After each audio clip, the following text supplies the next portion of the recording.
শুধু দর্শক মন্ডলী সবাইকে স্বাগত জানাচ্ছি আমাদের সাপ্তাহিক সমবায় আলোচনা সমবায় কথাতে। ইকমার আয়োজিত এই ইউটিউব আলোচনাতে আমরা বিভিন্ন প্রসঙ্গ তুলে ধরি। এর আগে বিভিন্ন বিষয়ে আলোচনা, প্রশিক্ষণ আলোচনা ইত্যাদি তুলে ধরেছি। তবে আজ আর কোনো প্রশিক্ষণ সংক্রান্ত কোনো বক্তব্য নয়, কোনো আলোচনাও নয়। আজকে আমরা আপনাদের একটা অন্য জায়গায় নিয়ে যেতে চাইছি, আপনাদেরকে মুর্শিদাবাদে নিয়ে যাব। আসলে আজকে প্রশিক্ষণের বক্তব্য নয়, মুর্শিদাবাদ জেলায় মুর্শিদাবাদ ডিসিসিবিতে গত মে মাসের 16 এবং 17 তারিখে একটা প্রশিক্ষণ কর্মশালা আয়োজিত হয়েছিল। সেই কর্মশালার একটা বিবরণ আপনাদের সামনে একটা তুলে ধরব।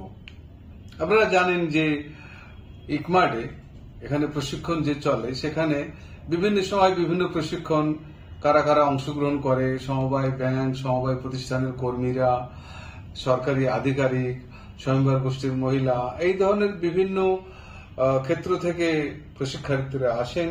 এখানে 3 দিন, 4 দিন, 5 দিন বা তারও কম বা বেশি প্রশিক্ষণ চলে। কিন্তু মাঝে মধ্যে বাইরে গিয়েও ইকমার বাইরে গিয়েও প্রশিক্ষণ শিবির আয়োজন করে। এইরকমই একটা প্রশিক্ষণ শিবিরের আয়োজন হয়েছিল মে মাসের 16 এবং 17 তারিখে মুর্শিদাবাদ ডিসিসিবির মিটিং হলে। প্রশিক্ষণটি বিষয়টি ছিল যে ঋণ আদায়ে সমবায় আইন। আমরা একটা ভিডিও আপলোড করেছি কিছুদিন আগেই যে সমবায় আইন আমাদের ঋণ আদায়ের ক্ষেত্রে কেমন কেমন প্রভিশন আছে আমাদের। তো সেইটা তো আইনের বিবরণ, সেটা নিয়ে সরাসরি আলোচনা বিভিন্ন প্রশিক্ষার্থীর সঙ্গে, বিভিন্ন আধিকারিকদের সঙ্গে, সেই নিয়ে বিস্তারিত আলোচনা জন্য 2 দিনের কর্মশালা অনুষ্ঠিত হয়েছিল। ওই কর্মশালায় যারা অংশগ্রহণ করেছিলেন তারা হচ্ছেন যে মুর্শিদাবাদ এবং কান্দি এআরডিবির যারা আধিকারিক কর্মীরা ছিলেন, ফিল্ড অফিসাররা ছিলেন তারা, মুর্শিদাবাদ ডিসিসিবির 6-7 জন ফিল্ড অফিসার এবং ম্যানেজার বাবুরা ছিলেন, রেঞ্জ অফিসের বেশ কয়েকজন 4 জন সিনিয়র সিডিও সাহেব ছিলেন। আমাদের ওই প্রশিক্ষণ কর্মশালাতে 2 দিনই উপস্থিত ছিলেন জেলার ডেপুটি রেজিস্ট্রার শ্রী বিনয় বিশ্বাস, তিনি মুর্শিদাবাদ এআরডিবির স্পেশাল অফিসারও বটে। মুর্শিদাবাদ এআরডিবির সিইও দীপায়ন ঘোষ উপস্থিত ছিলেন, আমাদের এই আলোচনায় অংশগ্রহণ করেছেন। আলোচনা বলতে গেলে একটা প্রশিক্ষণের কর্মশালা বলতে গেলে পার্টিসিপেটরি আলোচনা, বিভিন্ন প্রশ্ন, বিভিন্ন কথাবার্তা, প্রভিশন নিয়ে আলোচনা, খুব ভালোই আলোচনা হয়েছে আমরা যেটা দেখেছি। ছিলেন যারা আমাদের সবচেয়ে সহযোগিতা করেছেন, মুর্শিদাবাদ ডিস্ট্রিক্ট সেন্ট্রাল কোঅপারেটিভ ব্যাংকের মিটিং হল, সেই হলে এই আয়োজন করেছেন। আমাদের বলতে গেলে আতিথ্য দিয়েছেন মুর্শিদাবাদ ডিসিসিবির সিও সাহেব জন্মেজয় মন্ডল, তিনিও ছিলেন সঙ্গে। 16 তারিখের শুরুতে আমরা উদ্বোধনী সময়ে আমরা তো ছিলাম ইকমাডের পক্ষ থেকে কোর্স কোঅর্ডিনেটর হিসাবে, তো আমি ছিলামই সঙ্গে। এছাড়াও আমাদের প্রশিক্ষক সঞ্চারী মিত্র ছিলেন সঙ্গে। তো সেই দিন হঠাৎ করে আমরা পেয়েছিলাম মুর্শিদাবাদ ডিসিসিবির স্পেশাল অফিসার শ্রী অজয় গিরি, জয়েন্ট রেজিস্ট্রার, তাকে আমরা সেদিন করে পেয়েছিলাম। তো তাকে দিয়েই আমরা উদ্বোধনী বক্তব্যটা তার কাছেই শুনি।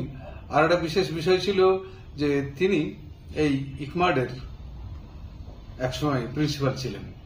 তার বক্তব্যে তিনি বলেন যে এটা তার সময় থেকে ভাবনা যে ইকমাড বাইরে গিয়ে প্রশিক্ষণ শিবিরের আয়োজন করুক, সেটা অনেক বেশি কার্যকরী হবে, পার্টিসিপেশন অনেক বেশি হবে। তো সেটা তিনি নিজে এই দিন বিশেষ করে এটা আয়োজিত হতে দেখে তিনি খুব বাড়তি সন্তোষ প্রকাশ করেন। শ্রী অজয় গিরি তার আলোচনায় আরো অনেকগুলো কথা উল্লেখ করেন যে ইকমাডে যে ট্রেনিং হয় তার চেয়ে জেলায় গিয়ে, ব্লকে গিয়ে প্রশিক্ষণ শিবির আয়োজন করলে তার কার্যকারিতা অনেক বেশি হয়।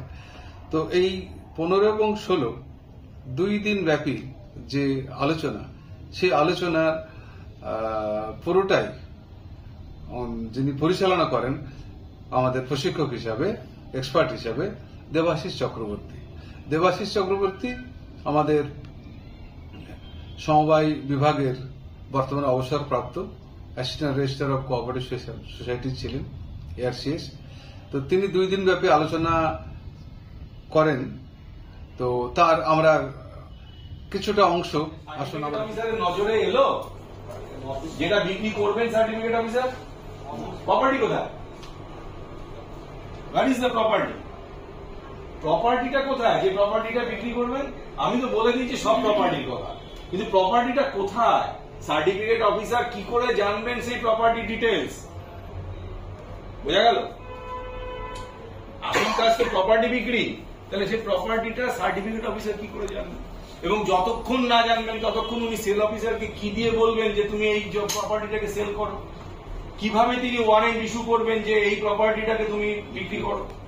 ওয়ারেন্ট দিতে পারবেন না। তাহলে প্রপার্টি ডিটেলস দিতে হবে। ঠিক আছে, ক্লিয়ার?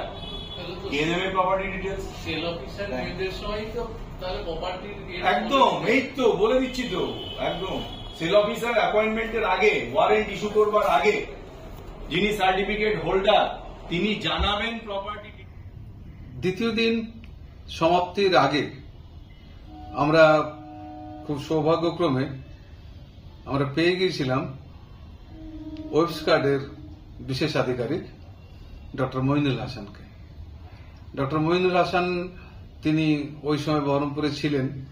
তিনি আগ্রহ সহকারেই ভ্যালিডিকশন বা সমাপনী অনুষ্ঠানে তিনি উপস্থিত ছিলেন এবং সেখানে তার উপস্থিতিতে অংশগ্রহণকারীদের হাতে ইকমার্টের পক্ষ থেকে একটা সার্টিফিকেট তুলে দেওয়া হয় সবার হাতে। তো আমরা তার বক্তব্য, তিনি যে বিষয়টি তুলে ধরেছিলেন এই প্রসঙ্গে, আসুন আমরা তার বক্তব্যটা শুনি। আমাদের চিন্তা চেতনাটা নিয়ে নিতে হবে ওই পর্বে, যে টাকা আমি দেবো একটা আমাকে নিয়ে আসতে হবে, তা না হলে কিন্তু কোনো ব্যাংক বাঁচবে না। এখানে কার্ড ব্যাংক দুটো আছে বলে একটা কান্দি একটা বলছি, কিন্তু আমি এটা বলতে পারি গত কাল পরশুর মধ্যেই আমরা একটা নতুন সার্কুলার এখানে দিয়েছি। তাতে আমরা এটা বলছি যে যাদের 60% পর্যন্ত কালেকশন হচ্ছে না, যাদের রেমিটেন্স একেবারে লোয়ার পোর্শনে আছে, যারা এসএলআর ফল করে আছে, তাদেরকে কিন্তু আর ওয়েবস্কার্ড টাকা দিতে পারে একদম বন্ধ করে দিতে। উপায় নেই, তার কারণ হচ্ছে যে কি করে ব্যাংক চলে না। সুতরাং এটাই আপনাকে করতে হবে। আপনার ব্যাংকে আপনার যতটুকু সামর্থ্য আছে রিকভারি করার জন্য যেতে হবে।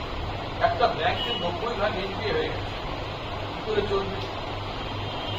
তাহলে আমার ওই ব্যাংকের ধরুন যারা এমপ্লয়ি তারা কিভাবে বেতন নিচ্ছে, যতটুকুই নেই 10 টাকা 5 টাকা তারা বেতন নিচ্ছে আউটস্ট্যান্ডিং তুলে, এবং এই আউটস্ট্যান্ডিংটা কার? এই আউটস্ট্যান্ডিং কিন্তু ওয়েবস্কার্ড ব্যাংক। আপনি আমাকে ডেবিট না করে আপনি ডিপোজিটে রাখছেন, কিছু কিছু লোন দিচ্ছেন, আপনি এটা একদম বন্ধ। এই বছর থেকে বন্ধ থাকার আমার উপায় নেই, আমি ইচ্ছা করে করছি তা নয়। আমি করছি এই কারণের জন্য নাবার্ড যাদের মূল রিফাইন্যান্স দিচ্ছে আমাদের, এবং গভর্নমেন্ট অফ সেক্টর যারা আমাদের টাকা দিচ্ছে এবং ইনফ্রাস্ট্রাকচার দিচ্ছে, তারা বারবার বলছে এইসব করা চলবে না, এই দিন শেষ হয়ে গেছে, এলপি সেক্টরকে যদি বাঁচাতে হয় তাহলে এই রকমের ড্রাস্টিক অ্যাকশন নিতে হবে। সুতরাং রিকভারি যে মেজর পদ্ধতিগুলো গ্রহণ করা দরকার এগুলো সব গ্রহণ করতে হবে। এছাড়া কোনো না কোনো বিকল্প কিন্তু নেই। বড়োয়ার চয়েস করতে হবে ঠিক মতো, এবং বড়োয়ার বিট করতে হবে নিয়মিত। শুধু রিকভারি হচ্ছে না বললে চলবে না। আর একটা কথা সবাই বলে যে স্যার আগে ঠিকঠাক লোন দেওয়া হয়, মানে আগে আপনি তো এই ইনস্টিটিউশনই আছে, আপনি এটা বলতে পারেন না যে আপনার এটা দায়িত্ব নয়। আমি সেটা লং টার্ম এবং শর্ট টার্ম দুটোর ক্ষেত্রে আমি বলছি একই। পুরোনো লোকদের কথা বলে আমি এটা ছেড়ে দিতে পারি না, কারণ আমাদের থেকে চার্জ মেনে থেকে যেতে হবে। সুতরাং এই জন্য আমি বলি যে এইগুলো সব করে আপনাদের জানতে হবে। এইবার আমি আসি আইনগত বলি। এটা একটা মাইন্ডসেট হলো। এই মাইন্ডসেটটা আমাদের সবারই মনে রাখা। আমি প্রথম একটা রুলস অ্যান্ড অ্যাক্সেস ক্লাস হয়েছিল আমাদের রিকোয়ার্ডে, তাই সমস্ত আমি উপস্থিত থাকি, সেটা সব উপস্থিত ছিলাম। সেখানে আমি বলেছিলাম সবাইকে হাত তুলতে বলেছিলাম যে তারা সব সোসাইটি নিচ্ছে, এখানে সোসাইটি তার উপরে তোলা না। আমি সবাইকে বলেছিলাম সোসাইটিগুলোকে যে আপনারা রুলস অ্যান্ড অ্যাক্টের বই কে দেখে পড়েছেনটা বাদ দিয়ে কে দেখেছেন তাই বলুন। অনেকে কিন্তু হাত তুলতে পারে, অনেকে হাত তুলতে পারে। তবে একজন স্মার্ট তিনি আমাকে জিজ্ঞেস করে বলেছিলেন এছাড়াও পড়ে কিছু বোঝা যায়। আপনি কারেক্ট যাওয়া তো করবার চেষ্টা করেছেন।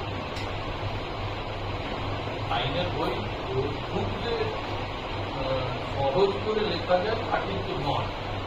তবে আমি এই যে আমাদের বিলাসুদ্দিন সাহেব আছেন, আরসিএস ছিলেন আমাদের, এখন আমাদের সঙ্গে যুক্ত হয়েছে। ওনাদের আমি আগে বলতাম, এখনো বলি যে আমাদের আইনগুলোকে আরো সহজ সরলভাবে লিখবার চেষ্টা করার দরকার। রুলস এবং অ্যাক্টসের তো বাংলা বহুদিন ছিল না। এই সম্পর্কে একজন আমাকে জিজ্ঞেস করলেন সিও যে স্যার একটি বাংলা আছে? আমি হ্যাঁ বাংলা আছে, হাইকোর্ট পড়া বাংলা কিনতে পারবেন, তো সেখানে দেখুন আছে।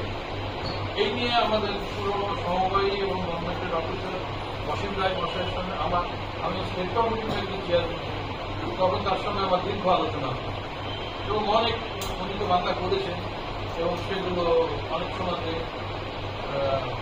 সেগুলো ইংরেজি বাংলা করাটা অনেক বিসর্গ থাকতো।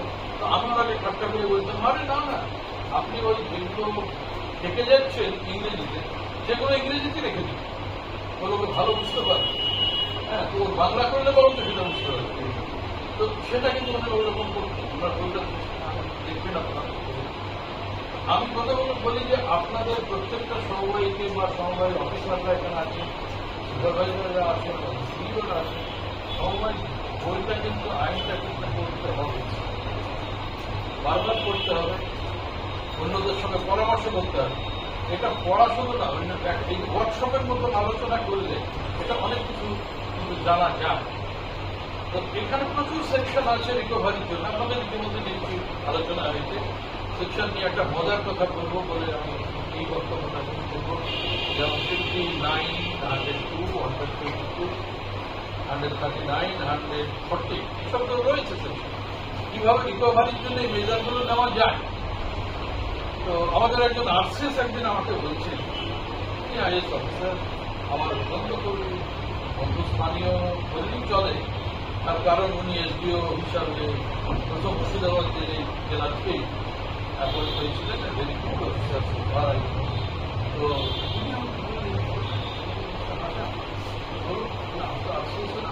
তারপরে আমার অফিসার অ্যাডিশনাল অফিসাররা কেউ এসে বলে 100, কেউ এসে বলে যে 140, কেউ এসে বলে যে 59, 69, আমি কিছুই বুঝতে পারি। আমি খুব না, সেটা আমার ঘরে বেশি কথা।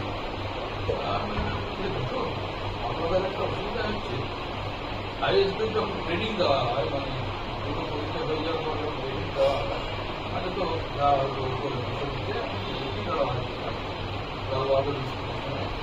তো তখন কিন্তু সমবায় একটা চ্যাপ্টার হতো। আইএসদের যারা ক্লাস হয় আইএসদের কিন্তু সমবায় একটা চ্যাপ্টার, কিন্তু সবাই কিন্তু পড়ানো হয় ওখানে। এবং অ্যাডিশনাল ডিস্ট্রিবিউশন ইনচার্জ ছিলেন এই ব্যাংকে, এই মুর্শিদাবাদ ব্যাংকে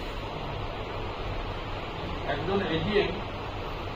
আমি একবার ইলেকশন হলো, আমি তখন চেয়ারম্যান, কোর্টের আদেশে বোধ হয় ঠিকঠাক ভোট হয়েছিল, কিন্তু কোর্ট বলেছিল যে রেজাল্ট বেরোতে হবে না ইত্যাদি ইত্যাদি। তো additional district magistrate Surendra Kumar এরকম নাম, তো তিনি তার এখানকার চেয়ারম্যান হয়ে থাকলেন, গভর্নমেন্টের পরামর্শে তো থাকলেন। তো তিনি আমাকেই ফোন করতেন যে এটা এরপরে কি করা দরকার, এরপরে কি করা দরকার, এই ফাইলে কি করা দরকার ইত্যাদি ইত্যাদি। তো আমি ওই আমাদের আরসিএস তো বলেছিলাম যে সমবায়টা আপনাদের পড়ানো হয়, আপনারা ভুলে যান, এই রকমের অবস্থা। সুতরাং রুলস এর তো অন্য ব্যাপার। একদিন নাবার্ডের সিজিএম তার সঙ্গে আমার কথা হচ্ছে, খুব ভালো নাবার্ডের সব টপ অফিসাররা এরকম বসে আছে, নাবার্ডের চেয়ারম্যান সিজিএম এর ঘরে।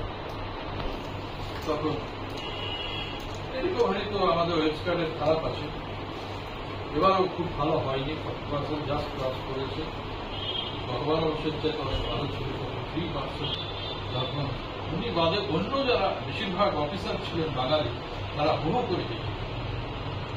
পরে আমাকে বললেন তারা যে আপনি ঠিক বলেছেন, ডিস্ট্রিক্ট ম্যাজিস্ট্রেটরা কোনো টাইমই দেয় না, এই ডিএম তো এখানে চেয়ারম্যান ছিল, তো সবাই জানে যে কত দিনের তাদের ফাইল সই হতো, তারা দেখাই পেত না। এখন আমাদের অবস্থা তাই হয়েছে, বহু জায়গায় পুরুলিয়ায় কি হয়েছে, পুরুলিয়ায় চিফ মিনিস্টার বললেন যে ওখানে ও বাদ চলে গেল, সে চেয়ারম্যান, কে চেয়ারম্যান হবে ওই নিয়ে 1.5 মাস থেকে পড়ে গেল পুরুলিয়া ডিসিসি। এত ভালো দৃষ্টি। তো সেই কারণে বলছে যে আইন সবাইকে জানতে হবে, আইন না জানাটা, ইগনোরেন্সটা কিন্তু কোনো মতেই অ্যাডমিসেবল নয়, আইন জানতে হবে। খুন করার পরে যদি আমি বলি যে 302 হবে, আমি তো জানতাম না, তাহলে কেন এটা আমাকে করা হচ্ছে? খুন করলে ফাঁসি হয়, আমি জানতাম না, তাহলে কেন আমাকে করা হচ্ছে? Ignorance is not permission. আইন সবাই। এবার আমি থার্ড পার্টে আসছি, এখন বেশি বক্তৃতা আমি দেবো না, তোমার অনেকক্ষণ ধরেও ফেলেছি। আরেকটা হচ্ছে এই যে রিকভারির প্রশ্ন, এখন একটা নতুন ট্রেন্ড আছে, এটা হচ্ছে লোক আদালত। লোক আদালতে যাও, জজ সাহেবের সঙ্গে থেকে নাম, তারপরে যা একটা কিছু করি। আমি একবার মনে করি একটা ভুল পদ্ধতি, রুলস এবং একটা লোক আদালতের কোনো কথা নেই।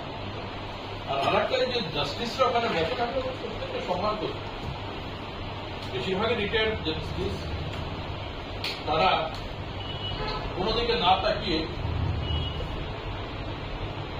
কান্নাকাটি করলে, মেয়ে, ভদ্রমহিলা, বয়স্কা, হাঁটতে পারছে না, এই রকমের লোক পেলে যারা বলে না না আপনাকে সব এইসব বাদ দিয়ে দিন, প্রিন্সিপাল ঠিক আছে, প্রিন্সিপালের অর্ধেক নিয়ে নিন, আর ইন্টারেস্ট তো বাদ দেওয়া যায়, কি করে যায় জজ সাহেব নিজেই জানেন না, বাদ দিয়ে দিন, দিয়ে এসব করে একটা। তারপরে যেটা আমার 100 টাকা করতে হয়, তো আমার পাওনা হলো 35 টাকা, এসে দেখা গেল ওই লোক এত চালাচ্ছে, টাকাটাও দিচ্ছে না। কিন্তু একজন জজ সাহেব মুর্শিদাবাদী, রবীন্দ্র সদনে আমি পিছনে উপস্থিত ছিলাম, তো আমাকে দেখেনি, ফেলোশিপ পেপার সদস্যরা ঠিক একটা ভালো অর্ডার দিচ্ছে, বললেন যে ঠিক আছে দেয়নি, আপনি আবার ওকে কল করুন, আবার আসতে হবে, কন্টেম্প হবে, এ কত কন্টেম্প হয়, কিন্তু এগুলো আমরা সবসময় মানি। তো লোক আদালতে যাওয়ার আগে এই ছোট ছোট কেসগুলো, 69, 102, এইসবগুলো কিন্তু হবে, এই টুলগুলো কিন্তু ব্যবহার করতে হবে খুব সহজে, সরলভাবে ব্যবহার হবে। আর র্যাপো উইথ দ্য বড়োয়ারের সঙ্গে করতে হবে। আচ্ছা, বন্ধন ব্যাংকের কিন্তু দিয়ে দিচ্ছি, আপনার ব্যাংকটা দিচ্ছে না, আমাদের এটা বুঝতে হবে, আমাদের মনে করতে হবে আমাদের এমপ্লয়ীদের যে আমাদের রুটি রুজির উপর নির্ভর করছে। কেউ যদি মনে করে যে আমি চাকরি করছি মানে আমি অনন্তকাল ধরে চলবো, আমি 1 পয়সা কালেকশন করি আর না করি, খুব সাবধান, খারাপ দিন আসছে। এর লং টার্ম সেক্টরে খারাপ, শর্ট টার্মেও খারাপ। এইগুলো একটু ভেবে আপনারা সবাই দেখবেন, নিশ্চয়ই ভালো হবে আমার মনে হয়। আর একটা জিনিস আপনাদের মনে রাখতে হবে, সেটা যাতে ভালোভাবে আমরা কাগজপত্র, হিসাবপত্র ভালোভাবে রাখি। এইগুলো হচ্ছে কেস ইত্যাদি একটা বড় রকমের, এগুলো যদি ভালোভাবে রাখা যায় ভালো হবে। আমি তার সময় দিতে চাই না। আপনারা যে ইকমার্ডের আহ্বানেই এত বড় সমাবেশ করেছেন, আমি নিজেই হয়তো বলেছিলাম যে আমি ওই সময়তে এটা একটা ফ্ল্যাগ এন্ড ওটা উইক, এবং তাছাড়া ইলেকশন টিলেকশন শেষ হয়ে গেছে মুর্শিদাবাদ মমতায় এই চত্বরে, সেজন্য ফাঁকাও আছে। তো সেই জন্য আমি ভেবেছিলাম যে আমি আপনাদের সঙ্গে আমাদের দেখা, আমি যারা আমার করি সেই সুযোগটা আমি এটা গ্রহণ করলাম। তো এই ব্যাংক, বিশেষ করে আমি আরেকবার বলবো, মুর্শিদাবাদ ব্যাংক কদিন আগে আমি একটা কাজ করছিলাম, টিভি দুর্যোগ ঘোষণ করছিলাম, পায়োনিয়ার দিস ব্যাংক, তিনি এখানেই বাড়ি, এই জাতীয় রাস্তার নামে, তিনি আমাদের খুবই নমস্য ব্যক্তি একজন। তো এই ব্যাংকের সঙ্গে যুক্ত ছিলেন বহু এই মুর্শিদাবাদ জেলার যারা পুরো মানে ভালো ব্যক্তিত্ব, রাজনৈতিক হতে পারে, সামাজিক হতে পারে, তারা এই ব্যাংকের সঙ্গে যুক্ত ছিলেন। এবং হ্যাপেন্স টু বি যে আমিও এই ব্যাংকের চেয়ারম্যান ছিলাম। তো সেই কারণের জন্য আমি এই ব্যাংকের সবসময়তেই আমি বলি, সব জায়গায় আমি বলি যে আমি মুর্শিদাবাদ ব্যাংকের আমি চেয়ারম্যান, এবং এটা আমি এগুলো গর্ব অনুভব করি যে সারা ভারতবর্ষে আমি যখন এই ব্যাংকের চেয়ারম্যান হলাম, তখন একটা ডিস্ট্রিক্ট সেন্ট্রাল কোঅপারেটিভ ব্যাংক আমি যখন চেয়ারম্যান বয়সে, তখন সারা ভারতবর্ষের ডিস্ট্রিক্ট সেন্ট্রাল কোঅপারেটিভ ব্যাংকগুলো চেয়ারম্যান আমি তখন সবচেয়ে কম করেছি। তো সেটা সবাই আশ্চর্য হতে পারে আমাকে দেখে। অনেকবার মিটিং হয়েছে দিল্লিতে এবং বোম্বেতে, সবাই আমাকে ভাবতে বোধ হয় যে আমি তখন তো রেগুলারলি প্যান্ট শার্ট করতাম রেগুলারলি, তখন আমাকে মনে করতেন যে আমি আধিকারিক বা আমি যে নন অফিসিয়াল, এবং কোনোদিনই কিছু আধিকারিক হয়নি এবং নন অফিসিয়াল হিসাবে আজও থেকে গিয়েছি। সেটা মুর্শিদাবাদ ব্যাংক আমাকে সবসময় সেই সাপোর্টটা দিয়ে এসেছে। আপনারা সবাই আমার শুভেচ্ছা, ভালোবাসা এবং অভিনন্দন দেবেন, বিশেষ করে ইনাসুদ্দিন, ওনার বাড়িও এখানে। তো বহুকাল সবাই সঙ্গে যুক্ত। আর সঞ্চারী আমার অত্যন্ত স্নেহভাজন আমাদের অফিসার, এবং খুব এনার্জেটিক্যালি ওর জন্য একবার চলে, এইটুকু আমি ফর অনলি ফর হার। এটা আমি সামনে স্বীকার করি না, কিন্তু এখন ও উপস্থিত আছে, ওর জন্য চলে। ও না থাকলে বরঞ্চ অফিসে আমি বিরক্ত হই যে এই ওকে পাওয়া যায় না, ওকে বম্বে যাচ্ছি, ব্যাঙ্গালোর যাচ্ছি, এখানে যাচ্ছে, কিন্তু অ্যাকচুয়ালি ওর জন্য চলে। তো এইসব ওরা এসছেন খুশি হয়েছি। আপনার সবাইকে আমার অভিনন্দন। আমি তোমাদের সিও এআরডিবি সিও চলেছে। তো সবাই ভালো থাকবেন, সবাই আমার নমস্কার। শুধু দর্শক মন্ডলী, আপনাদের আজকে অন্য কোনো প্রশিক্ষণের পর্ব বা আলোচনা নয়, আপনাদের একটা ভিন্ন স্বাদের বিষয় তুলে ধরলাম, বলতে গেলে একটা বিবরণ। মুর্শিদাবাদ ডিসিসিবিতে মুর্শিদাবাদের বিভিন্ন ব্যাংক এবং সরকারি আধিকারিকদেরকে নিয়ে ঋণ আদায় সমবায় আইন এই বিষয়ে যে কর্মশালা আয়োজিত হয়েছিল, তার একটা ছবি আপনাদের সামনে তুলে ধরলাম।